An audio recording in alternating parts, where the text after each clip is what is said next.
दो देश हैं जो सबसे बड़े विक्टिम बन सकते हैं डोनाल्ड ट्रंप के टैरिफ के। वो दो देश कौन से हैं?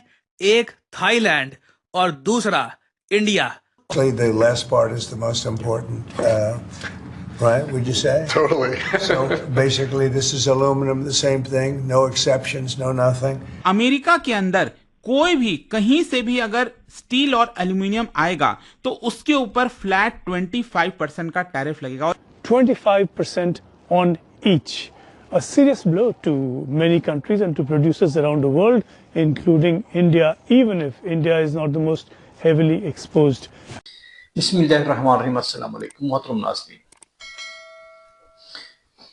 जैसे ही अमेरिकन इलेक्शन की कैंपेन शुरू हुई तो इंडियन मीडिया ने, खासतौर मोदी जी ने डोनाल्ड ट्रंप का साथ देने का सोचा, उसकी कैंपेन भी चलाई, उसके बारे में लंबे लंबे प्रोग्राम भी कराए। मतलब कि ये दुआ गो रहे कि ट्रंप किसी न किसी तरीके से सदारत पे दोबारा आ जाए। डोनाल्ड ट्रंप खुदा खुदा करके जीते और इन्होंने फौरन नारा लगा दिया कि we will make America great again, हम दोबारा अमेरिका को अजीम बनाएंगे। उसने ऐलान किया कि मैं ब्रिक्स मालिक पर 100% टैरिफ लगाऊंगा। कुछ अर्से के बाद उसने मैक्सिको और कनाडा पर 25% जबकि चाइना पर 10% टैरिफ लगा दिए। इस ऐलान से इंडिया की मार्केट क्रैश कर गई, उसको बड़ा नुकसान हुआ और उसका रुपया भी गिर गया। अब चूंकि अमेरिका ने फिर ऐलान किया है कि उसने तमाम ममालिक पर, जो भी चाइना के अलावा जितनी भी कंट्रीज अमेरिका में कारोबार करती हैं, चीजें फरोख्त करती हैं, उन पर 25% टैरिफ लग जाएगा, खासतौर पर स्टील और एल्यूमिनियम की धातुओं पर। अब इस बात को सामने रखकर, क्योंकि 13 तारीख को डोनाल्ड ट्रंप से मोदी जी की मुलाकात भी थी, वो भी हो चुकी होगी। बात यह है कि इस बात को लेकर इंडियन मीडिया बहुत ही परेशान है कि अगर इंडिया के ऊपर टैरिफ लग गए या उस तरह की उसकी मार्केट को भी उस तरह के टैरिफ का सामना करना पड़ा, तो पहले ही रुपया और मार्केट की जो लड़खड़ाती फिर रही है, अब इस चीज का, इस टैक्स का ये भार कहां संभाल पाएगी? वो तो और मजीद रुपया गिर जाएगा और उनकी वैल्यू कम हो जाएगी। इस बात को लेकर इंडियन मीडिया बहुत परेशान है और रोध हो रहा है कि ये कैसा हमारा मित्र है कि जिसने आते ही हमारे पांव पर कुल्हाड़ी मार दी है। ये सब आगे चलकर आपको दिखाएंगे। आपसे गुजारिश है, अगर आपने चैनल को सब्सक्राइब नहीं किया तो सब्सक्राइब कर लीजिए और अगर वीडियो अच्छी लगे तो लाइक भी कीजिएगा। आइए देखते हैं कि इंडियन मीडिया डोनाल्ड ट्रंप के ऐलान से किस तरह रोध हो रहा है। यहाँ पे आप देख पाओगे रिसेंटली यूएसए में मॉर्गन स्टैनली और नोमुरा होल्डिंग्स, दोनों बहुत ही फेमस रेटिंग एजेंसीज हैं। इनके अर्थशास्त्रियों ने, इनके इकोनॉमिस्ट ने यह कहा है कि दुनिया में दो देश हैं जो सबसे बड़े विक्टिम बन सकते हैं डोनाल्ड ट्रंप के टैरिफ के। वो दो देश कौन से हैं? एक थाईलैंड और दूसरा इंडिया। और आप देखोगे इस टॉपिक पर बहुत सारे आर्टिकल्स पब्लिश किए गए हैं यूएस मीडिया में। थाईलैंड का मीडिया भी काफी हद तक चिंतित है कि इंडिया का तो समझ में आता है कि इंडिया बड़ी इकोनॉमी है, इंडिया बहुत सारा ट्रेड सरप्लस एंजॉय करता है यूएसए के साथ, मगर थाईलैंड को भी बताया जा रहा है कि यूएस हिट करेगा अपने टैरिफ से। नाउ इसका रीजन क्या है? क्यों यूएसए के अर्थशास्त्री मान रहे हैं कि India may be one of the biggest victims of Trump's I for I tariff threat? ये जानना हमारे लिए बहुत इंपॉर्टेंट है, क्योंकि ये जो टैरिफ्स है ना, भारत की अर्थव्यवस्था, भारत की जॉब मार्केट, हमारे स्टॉक मार्केट, सबको इंपैक्ट करता है। भगवान करे ऐसा ना हो, मगर मान लीजिए डोनाल्ड ट्रंप आने वाले कुछ दिनों में गुस्सा होकर भारत के किसी सेक्टर पे या फिर ओवरऑल इंडिया पे टैरिफ इंपोज कर देते हैं, आप समझ सकते हैं हमारी स्टॉक मार्केट जो वैसे ही थोड़ी सी कमजोर नजर आ रही है, अचानक से ढम से गिर सकती है और कई लोगों के पोर्टफोलियो लंबे समय तक तहस नहस भी हो सकते हैं। ऑब्वियसली मैं यहां पर यही कहूंगा, भगवान ऐसा ना करे।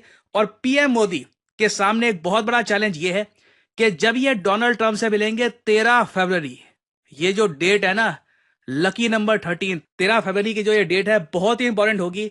मोदी जी मिलेंगे डोनाल्ड ट्रंप से और खुल के बातचीत होगी कि देखिए कौन किस पे कितने टैरिफ लगा रहा है और अब आगे जाकर हम क्या कर सकते हैं।